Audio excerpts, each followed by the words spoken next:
بله سلام علیکم، بفرمایید. سلام علیکم و رحمت الله. علیکم السلام و رحمت الله و برکاته. حیف آقای انصاری، چقدر فریبت خوردم، چقدر فریبت آقای انصاری خوردم. چقدر پشت سر این آقای قزوینی و آقای شریفی تهمت زدی به اینا. من یه شب خواب اینا رو دیدم، چهره نورانی، چه نورانی چهره اینا.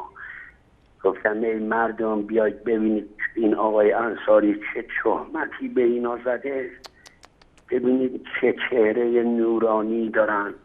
گفتم برگردید، نورتون ما رو اذیت میکنه. برگشتن دیدم یک گرز آتشی نشین مگهاشون کردن، چهرهشون انقدر نورانیه.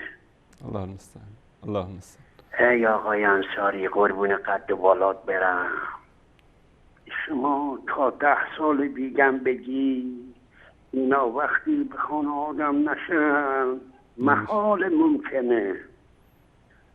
اینا میان اینجا فحاشی میکنن شما رو عصبی کنن. گوش کرد آقای انصاری، میخوان شما رو از کوره به در ببرن که بگن شما هم توهین میکنی، شما هم گوش میدی. خدا ایشالله به راه راست هدایتشون کنه. آمین. قربون اون خنده ها برن، ایشالله درد بلا نداشته باشی. ما که قابل نیستیم از بینی پیش مرگت بشه. احمد جانم هم همینجور. بالاخره کسایی باید پیش مرگ بشن، قابل باشن. گوش کردی آقا چرا میسوزن، از کجا میسوزن، شما قاره آموزن صحبت میکنی.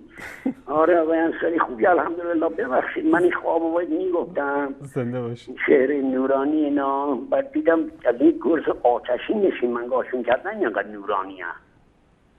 الهی من قربون و خنده ها برم. سلامت باشید. الله مطالب. خودشون میدونن که مردم فوج دارن بر میگردن، خودشون میدونن. قربون الله برم. میدونستی همچه روزی میرسه اونا آیه رو نازل کرد. الهی من قربونت برم. خدا رو شکر گذاریم. خدا همه رو به راه راست هدایت کنه انشالله. آمین. انشالله خدا همه رو به راه راست هدایت کنه. آمین.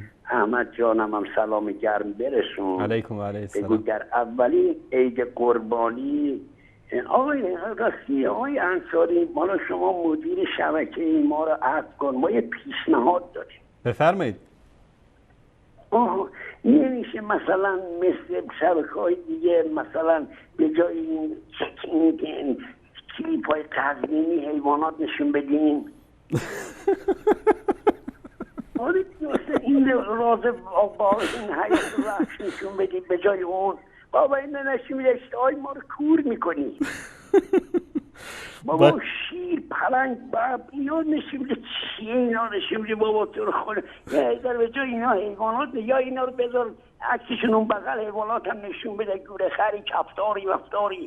الهی من فداشم مزاحمت نمیشم، دور میبوشم قربونت برم. من سلامت باشید. در اولین قربونی 2 تا پیشمرگ شما 2 تا بشن، ما که قابل نیستیم. فدات بشم، شبت بخیر. سلامت باشید. الله مطالب ستون کنه. تشکر از شما.